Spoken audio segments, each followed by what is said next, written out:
Okay, well, I'm sitting in a sprayer that's broken at the moment, waiting for a part. So. Oh no. So good timing then. It's a good time. Yeah, perfect. It's nothing that needs an insurance claim. Oh, good.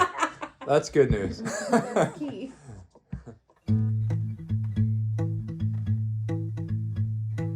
Founded in 1682 by William Penn, Europeans first settled in Pennsylvania in 1637, although several tribes of indigenous people occupied the land for centuries before this. Pivotal in the French and Indian Wars, the 7 Years' War, the American Revolution, and the United States Civil War, it is no surprise that with such a rich history, our state has developed a culture that is distinctive and multifaceted. Full of legends and real-life heroes who risked everything for their beliefs, today Pennsylvania retains strong elements of folk culture developed by a combination of ideologies practiced by the varied ethnicities of original settlers, Native Americans, and shared experiences. Legends and lore passed down over centuries reveal philosophies that are as superstitious as they are religious and even scientific, resulting in a microculture found nowhere else. You are listening to Pennsylvania Life, Legends, and Lore, where we believe that behind every great story, there is a nugget of truth. In each episode, your hosts, Ethan and Holly, will attempt to uncover that truth and preserve a part of our incredible Pennsylvanian lifestyle. Hey everybody, and welcome back to Pennsylvania Life, Legend, and Lore. So we're gonna again switch things up a little bit, and we're gonna give you guys kind of inside scoops as to some of the different clients that we have, so you guys can get to know them, and we can kind of get their information out to you to get to know each other that way. So we're gonna add a little tidbit to our podcast, and I think we're gonna call these ones our client stories. So again, you guys can kind of get a feel for some of the different places here in the community and see who we're helping out there. And on today's episode, we're going to be talking to Randy Wehry and about him and his farm and how he got into farming and what all he does. Mm-hmm. Hi, Randy. How are you? I'm doing fine. How are you today? Doing well. So, when did you start farming, and did you grow up on a farm? I did grow up on the farm that I'm operating now. I grew up here, and I spent about 15 years away from the farm. I attended Penn State University and then Lancaster Bible College. And then I moved to York County, and, before that I moved to Nashville, Tennessee, and I worked in the music business for a while. And while I was there, I learned to shoe horses and became a professional farrier. So I did that for about 15 years professionally. And then my wife and I and our 4 kids moved back to the area here to take over the family farm back in 2013. Wow. So you've literally done it all. Well, that was quite a dramatic change in profession there, going from farming to kind of like the music business. Yep, it's been an adventure, and I would say the farming aspect of it has been the most adventurous part. Good adventurous, bad adventurous, all the above? All of the above. Now, how did you like Tennessee? I love Tennessee. My wife and I lived there for a few years when we were first married, and we enjoyed the southern hospitality. We made some great lifelong friends that we still get together with. And it was a great opportunity. Worked for a little bit in the music business. I worked for Merle Haggard personally for a while. And she got to work with a few different songwriters through a real estate business that she worked for. So it was very interesting, and it was a great learning experience. Wow. And you wanted to come back to Pennsylvania, why? I'm not sure.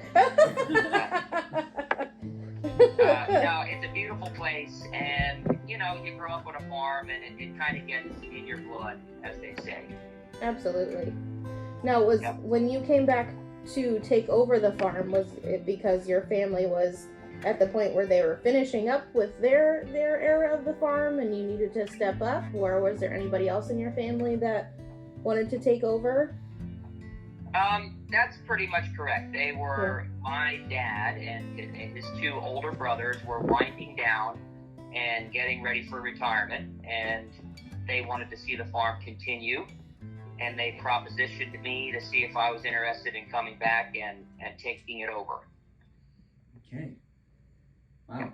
That seems to be, I think that happens a lot here, and I mean maybe this happens all over the U.S., but I think especially in Pennsylvania or just central Pennsylvania here, it seems like family farms are pretty much the way it goes. You don't hear a lot of people who aren't involved in the farm business starting or buying other farmers out. It is very hard to be a startup farmer because of the enormous amount of money that it takes to get going in it. So, I hate to say it, but for the most part, unless you're a very gifted, talented, ambitious person, you almost have to be born into it. Mm-hmm. Yeah, I used to be babysat by a farmer, and I love it to death. Wanted to do it my entire life until I realized that there's no possible way I'm going to ever be able to afford a farm. Right. And it's a romantic idea, but there's a lot to it. Yeah, it's definitely a way of life. You guys put in a lot of hours, and you don't have a lot of time to do other things. That's correct. Mm-hmm. That's correct. Yeah. Now, if your family family wasn't involved in the farm, is that something that you think you would have been drawn to otherwise? I doubt it. Like I said, I grew up on it, so I had a lot of great memories from my childhood, and that's probably what drew me back. Absolutely. But we were perfectly content to wherever we lived, in Nashville, in the music business, being a professional horseshoer. Could have been happy any number of places. Mm-hmm. Now, are there any differences between the farm now and the farm when you were a kid? Yeah, there's a lot of differences. It's smaller, even though it's still considered probably a large farm. Relatively speaking, it's much smaller than when I grew up. I think they were farming around 6,000 acres, and we're currently farming 2,500 acres. Goodness. And we were in the farrow to finish hog business when I was a kid. Mm. And we raised about 30,000 hogs a year that were born and raised and sold off of our farm. And before that, they were tomato farmers. Oh. So, and now we're still doing the grain: corn, soybeans, wheat, barley, hay, and grain sorghum. And then in addition to that, we raise Angus, natural Angus beef, and we have some finishing hogs. So you still have a lot going on. There's still a lot going on. Yep. And now, are you doing this mostly yourself? Do you have any employees or family help? My dad is still very much involved, and my one uncle is involved, and then there's a handful of full-time and part-time employees, and they do a fabulous job. And I'm very grateful for the help that we have. You can't do it by yourself. It's just too overwhelming.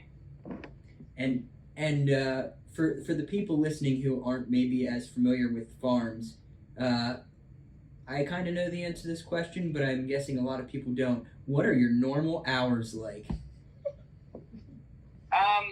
I typically get to the farm between 5:30 and 6 in the morning. Mm-hmm. And this time of year, we'll work till dark. Yep. And I suspect sometimes you'll work past dark and maybe into the next morning. Oftentimes, if there's a weather event coming and we're trying to plant or harvest, and we only have a certain window. That happens quite a bit. Yep. Yeah, and I think a lot of people don't.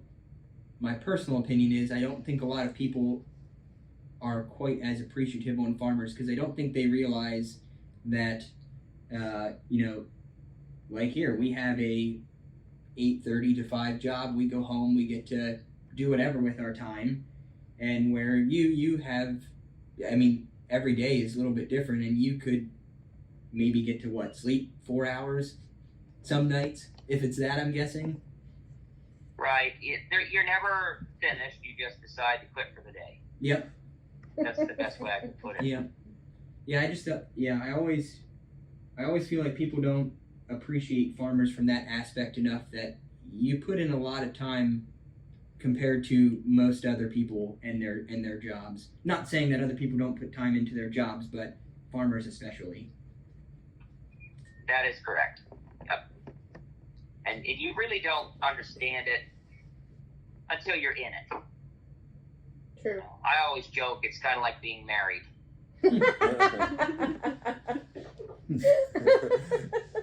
Would you like to elaborate a little more on that? Nope, I don't. And if my wife is listening, Safe I meant choice. that in a good way. So, before you took over the farm and when you were younger, what kind of farm chores did you have as a younger fella? So my dad, there were 3 brothers involved for the majority of the time of the original company, and my dad was in charge of raising the hogs. He managed all of the hog production. So I rarely got to sit on a tractor, and I was following him around, learning his jobs, learning how to feed, and learning the ins and outs of the hog industry, from start to finish, from when the time they're born till they go out the door to be processed for slaughter. Oh. But that just tears at my heartstrings a little bit. Now I've heard that like piglets can be, when you raise them on a farm like that, when you have so many of them, they're not always the cute and friendly little piglets that you want to pick up and hold. Is that true? Well, that is true to a certain extent. I find them, I still think they're cute and adorable and all that, but which might be a little peculiar. But again, I have fond memories of growing up on the farm. But pigs can be pretty unforgiving. Yeah. They tend to pick on the weakest link Oh. in the pen. Oh boy. So I'll just leave it at that.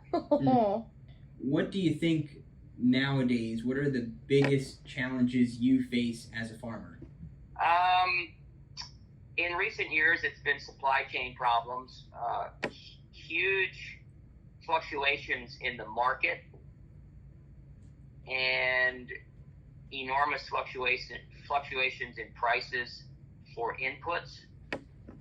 And probably a lot of that has to do with there's only a couple big players in the game when it comes to having your meat processed and the final product of the protein side of it. And then for inputs, fertilizer production, herbicides and things like that we use to grow crops, there's just a handful of companies producing them, and so less competition at that end. It makes for higher prices, in my opinion. So, and then weather is always the factor that you just can't ever depend on. Yeah, that can. I don't think that's something that people realize either. Yeah.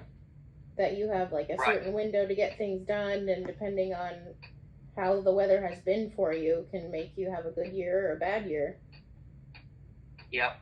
It's very, very weather related. What are the best aspects of being a farmer? I guess the independence of it. Working for yourself. It is certainly a challenge every day, There's no easy day on a farm. Something is always breaking, needing repaired. There's just a lot of moving parts, a lot of motors, a lot of augers, big equipment with a lot of expensive parts, and it's a real challenge. You got to be someone who likes a challenge to get it all done and keep moving forward.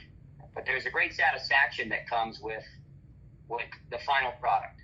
You know, at the end of the season when you're taking your combine through a cornfield, or it just a lot of satisfaction goes to it. And I suspect that you still love it. Every day, there's probably, I'm sure there's some rough days for you, but most days you probably are excited and enjoy what you do. Yeah, I'm usually raring to go in the morning. Yeah. I get frustrated and discouraged like everybody does. Sure. But you can either quit or keep going. That's what I always say. Those are your choices. Now, are your kids helping out on the farm too? They do. My girls are in college now, and so they're not around too often. Mm-hmm. But when they were here, they did help out on the farm. And I have two sons, and they're in high school, and they do help when they can. Usually in the summertime, sometimes on the weekends, and there's specific things that I have for them to do. So, now, do you think they'll take an interest in it like you did? I'm not sure. That remains to be seen. I don't push them in that direction because it is such a hard life. Absolutely.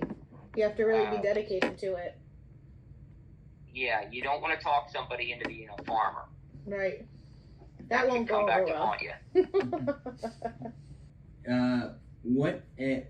What would you say is the most interesting or strangest thing you've ever seen while you're on the farm? Oh, well, I don't know that I didn't see it personally, but I guess maybe I shouldn't say this over the air, but that's a loaded question, you know. We had some piglets born one time that had 5 legs. Oh my goodness. Wow. Things like that, I guess. How does that happen? Probably inbreeding. Oh my goodness. You know, so for whatever reason, that was a rare occurrence, but it did happen a time or two. So definitely up there in the strange category. I did not know that. I did not know that happened. Now, do you just have to, like, I'm going to use my air quotes, take care of them then at that point? Like, because there's clearly something, like, genetically wrong with them? Yeah, I'm not sure what they did with them. I was pretty young. Oh. And I saw pictures, and anyway, that'd be a question for my dad. But fortunately, he's not here to answer it. Oh my. That'd be a very bizarre sight. Yeah. How do you see your role as a farmer in the community? Well, probably multifaceted. I'm a steward of the land. I want to be a good neighbor. I want to be a good renter to my landlords because we do rent a lot of ground. And we're also an employer. So I try to think about what the Bible says: a good name is better than great riches. So we try to maintain a good reputation in the community. Not everybody is going to like you, of course. We have a lot of big equipment moving around, and we try to be courteous. We try to be careful, and but you can't do everything perfectly, but we certainly try. We want to be good neighbors. Absolutely. And there's always going to be somebody that you're going to rub the wrong way no matter what you do. Sure. Yeah. So what do you think the future of farming looks like? I think it looks good. I guess there's the average age of the American farmer, I'm not sure what it is today, but I know a few years ago it was probably around 60 years old. So there's definitely a demand for farmers, and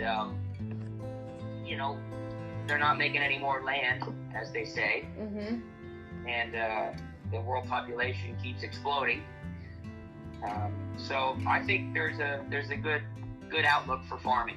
It's getting people interested in farming, I think, and I mean, as long as the family farms keep going and the family obviously takes interest, hopefully those things will continue. But I'm sure in some scenarios, I mean, occasionally you see farms for sale around the area. Hopefully it continues to grow. As hard as it is to enter into a farming occupation, it is incumbent upon our country and the communities at large to ensure that the farming is sustainable. It is, I think, it's still the backbone of the country. Absolutely. I would agree with you on that. So out of everything that you do on the farm, what's your favorite thing to do? Like, do you prefer to be with like the animals, or do you prefer to be on a tractor all day? Or is there something random that we didn't even talk about? That's a tough question. I'm not trying to dodge the question. There's a lot of things that I enjoy. I think overall, the thing that I enjoy the most is that I'm doing something different every day. That makes it nice. The farming is cyclical. So you get an opportunity each year to do what you did the year before better. So you spend all year thinking about, how can we raise more bushels to the acre? How can we grow the animals faster and more efficiently? And so, those are my favorite things, solving problems. I have actually one question. This is Megan. Okay. As far as like, do you have any products out at like markets or anything like that if people wanted to support your farm in that way, buy your beef, buy your products, is there any place that you have stuff like that out locally, or is that not really part of the operation on your end? Well, for the most part, we're selling these commodities in bulk, right? When we send cattle, we send a tractor trailer load. When we sell, so we're not really in the retail business. However, we do sell freezer beef, and so it's all natural Angus beef, and it's under a different name, a different label. It's called the Royal Beef Company, and it's all natural Angus. Okay. Good to know. On our farm. Good to know. Yeah, you wouldn't make that connection from your farm, so it's nice that we know what the name is.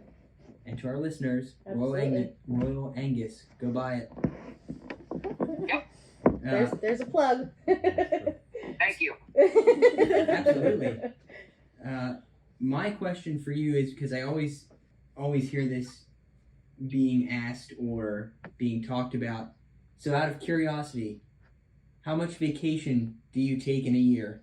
Well, we do try to get away for a minimum of a week every summer. There have been times where we were able to go longer than that. And then, in addition to that, we try to take a weekend here and there. And that's where having these great employees really comes in handy. Because there's so much to do, every day. And there's so much that can go wrong when you're not there. So you have to have responsible, capable people. People that you very much trust. So you can go away and enjoy yourself. Yes, I've always heard that is probably one of a large struggle for you guys, is actually getting away, taking a break, and unwinding, because things can change for a farmer instantly. Our last question: what advice would you give to someone interested in becoming a farmer? Oh, Advice.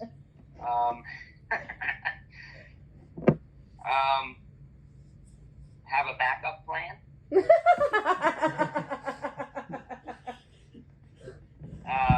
It's a nice, honest answer. It is an honest answer. No, I'm not trying to discourage anyone. I'm not.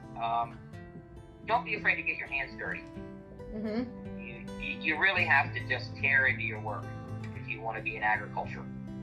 It's a struggle every day, and I'm not trying to make it sound, like a horrible way of life. Obviously, it's not, or we wouldn't be doing it. But there's a lot of reward and a lot of satisfaction, but you have to sometimes struggle, Mm-hmm. and you have to have some perseverance. So Yeah, you really have to be committed if you're gonna make anything of it. yep, determination is the key. Mm-hmm. So now, out of curiosity, what's your backup plan? Oh boy, I have a few backup plans. That's good. I That's do. good. Maybe go back to the music business. There you There go. you go. Nothing wrong with heading back to Tennessee. Right. So I think that's all that we had for you, unless you have any questions or thoughts or things that you wanted to share with us or any of the potential listeners. No, I think we covered it all. Good. I appreciate the opportunity.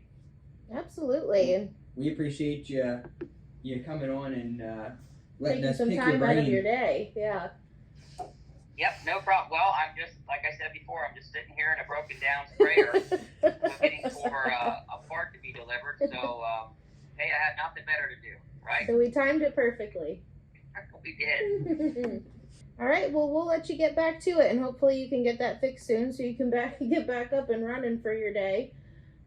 But yeah, we really appreciate you taking the time to answer all of our questions so we can get to know you a little bit better, let the listeners know kind of what it takes to be a farmer, and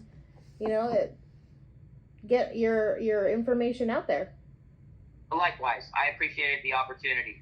You all have a good day. All right, so that was again Randy Wehry from Wehry Farms, and again we're gonna try and get some more of our clients on here so you guys can get to know who's out there in the community, and what's out there. If you liked what you heard in this episode, be sure to follow Pennsylvania Life, Legends, and Lore on your preferred podcast platform to stay up to date on new content. Pennsylvania Life, Legends, and Lore is produced by Harv Productions, LLC.